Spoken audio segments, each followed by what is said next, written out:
Hello everyone, Brooks Corl here for Millis Community Media. This will be the first of several weekly recaps on Millis softball and baseball. And with us tonight we have a guest, and we have Brett McGowan, Right. who is the head coach of the softball team. Yes, nice to be here, Brooks. Nice to see you. I've seen your first 3 games now, Okay. and I'll let you give us a quick recap on that, and then we'll segue into the outlook for the season. All right. Well, we started the season with 2 games at home. We played Norfolk Aggie in the first game, and we had a very good game. We beat them 13-1.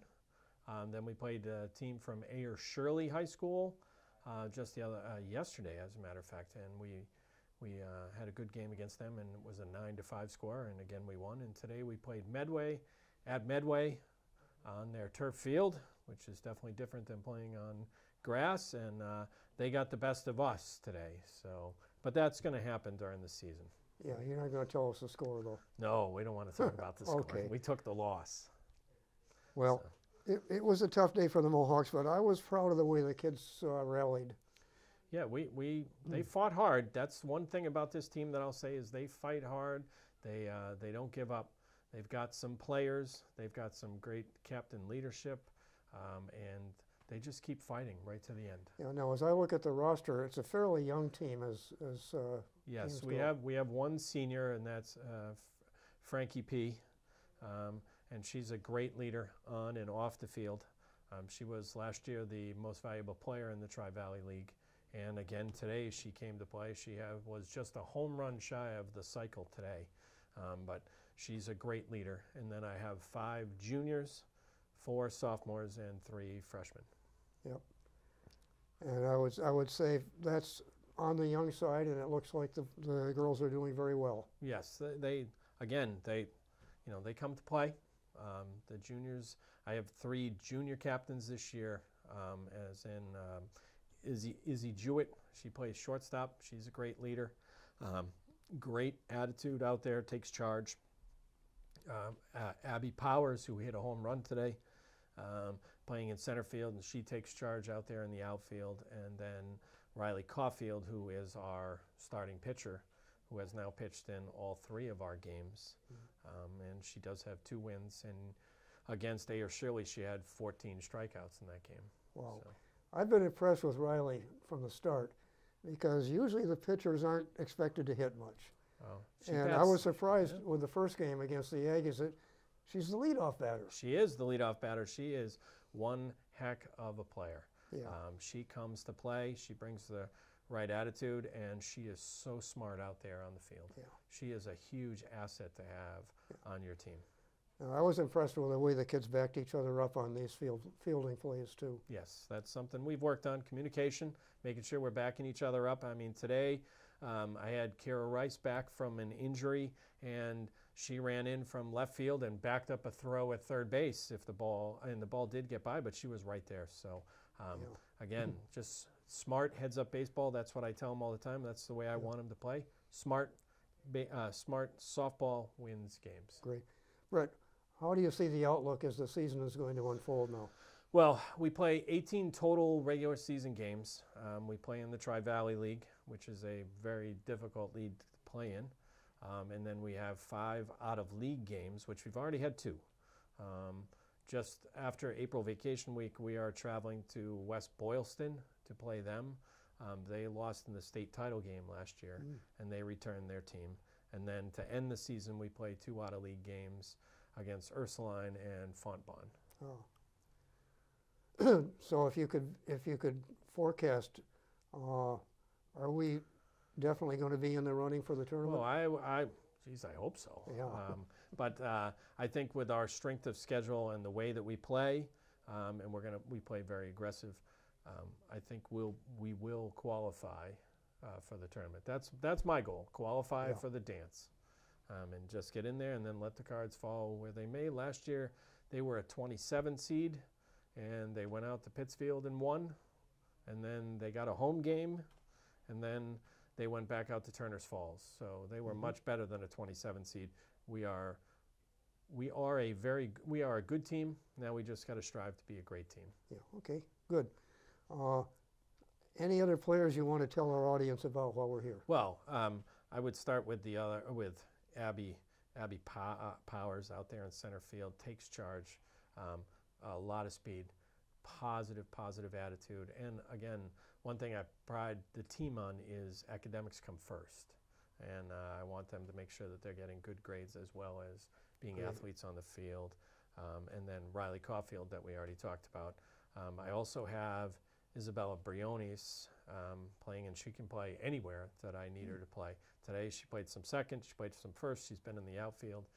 She's only a sophomore, and she hits cleanup for us. So, great. Yeah, and then we have Lindsey Gratton, who is by far the fastest player I have ever coached in all my years of coaching. And just, she's aggressive, she goes for the ball. She's fantastic. You know, you're looking at third base. We have alternate going third base. Frankie plays some third base, and Amelia Leach plays some third base. Amelia Leach hits third. She has power. She's only a sophomore as well. You know, and then if we're going down, you know, I've got a couple of freshmen. Zoe Sparks has started 2 of the 3 games so far at second base, and she's only a freshman, and she had she's had quite a few hits as well. Good. Brett, for our audience who don't necessarily know a lot about the team, when we're at home games, where do we play? Oh, we play right behind Town Hall, right on the field, right behind Town Hall. It's really easy to get to. And the games usually start 3:45. We have a couple of games starting at 4, and the JV team that we have plays on the opposite field. Or when we're not home, or when we're not playing a home game, they come over and use the varsity field as well. Good, great. Well, Brett, I very much appreciate your coming to talk to us. Well, I appreciate the opportunity to come down and talk about this, and also that I've seen you at the games. That's a great thing as well. Well, so thank you. I'm planning on getting to as many softball and/or baseball games as I can. Well, it was beautiful outside today. Yeah, it was. Friday night was freezing. Oh, yes, it was. Yes, it was. I went hypothermic on that one. Okay, well, Brett, best of luck to the team. Maybe you could send a player or two to be a guest here once in a while. Oh, absolutely. Won't start off this week, but pretty soon. And again, sure. Thank you very much, Brooks. Thanks for the opportunity. Good to see you. And now we have with us Stu Panasuk, who's the head coach of the varsity baseball team. Stu, welcome. Thank you. Nice to be here. Media. Thank you. And I'm going to have you give us a little bit of a recap on the games you've had so far, and then talk about the outlook for the season.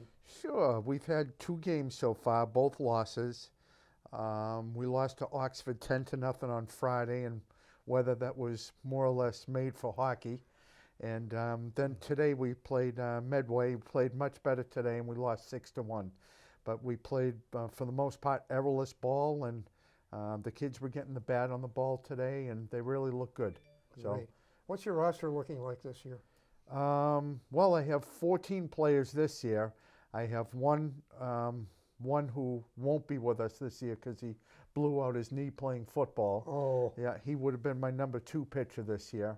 And I had somebody else who left to go to another school. But we ended up with 14 players, which was good. Last year we only had 13.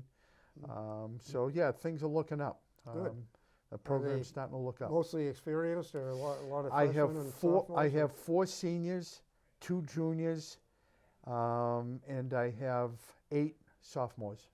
Nice balance. And yes. No freshmen? No freshmen. No freshmen. No okay, freshmen. well, that's a nice balance. Yeah, yeah. Okay. And you've given us the sad news about the first 2 games. Yeah, it happens. And I look forward to seeing more of your games. I've gotten to, pardon me, but I've gotten to the softball games more than the baseball so far. Oh, well, and I'm going to try to right switch across back the and way. forth. Yeah, right here. But yeah, I expect as the season goes on, I expect us to get a lot better as the season goes on. Stu, what's the outlook as far as playoffs are concerned? What do we need to do? I think we'll get to the playoffs. We'll make the tournament because most of the teams that we play are higher higher ranked schools. They're all Division II, Division III schools. And So we're Division we're Division 5. 5. And what happens with the MIAA, if you keep it to 5 runs or less, it's almost like a victory in a way, because you get points for keeping it within the 5 runs against the higher ranked schools. So like today we played Medway. We kept it at 5 runs, so it's a moral victory, shall we say. Yeah. Not a complete victory, but Great. it's a moral victory. So yeah, I think we'll get there again this year. Last year we made the tournament without winning a game, and we actually won our first game in the tournament. And we actually, the second game that we played, it was a great game. We ended up losing a Bourne 10-0, but it was 2-0 in the 6th inning. So we can compete. Good. You know, we can compete. So Now, if our audience wants to come to some of the games, and not all of them have been before, tell us where you play and how they get there. Right behind the high school is our varsity baseball field. Generally, the games are weekdays, Monday, Wednesday, Friday. What the people can do is they can go on the MIAA website. There's a spot that says Arbiter for Fans. If they click on that, hit punch in Millis High School, and all the schedules for all the spring teams will come up. Great. And you just hit the varsity baseball, and that'll tell you where we are. Yeah. Now, understanding if you're watching tonight and saying, well, why can't we see the teams on TV? We don't have the technology to cover baseball and softball. You need definitely more than one camera, and maybe a lot more to do that. Look at how if you watch the Red Sox, how many cameras they must have in the stadium. Yeah, it's hard. When we were in Medway today, I know they were filming a game today, but they were filming it from the third base side. And I know, well, the way I am, I keep going back and forth when I'm in the third base coach's box. So I'm sure they had trouble looking through me as they were trying to film. So it's understandable. Good. Stu, what's up next? We play Dedham Thursday, and that should be a good contest. Dedham always has pretty good baseball teams. Yeah, that's up there, right? That's at Dedham. Next week we're home Monday, Wednesday, and Thursday. We have three home games. Monday, Wednesday, Thursday. We play Monday. I forget who we play Monday, but Wednesday's Dover Sherburne, and on Thursday we have a non-league game against Weston. So, yeah. Good.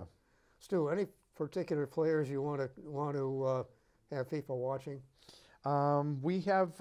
I have a few. We have Jack Catalano, who's a pitcher, third baseman, and first baseman.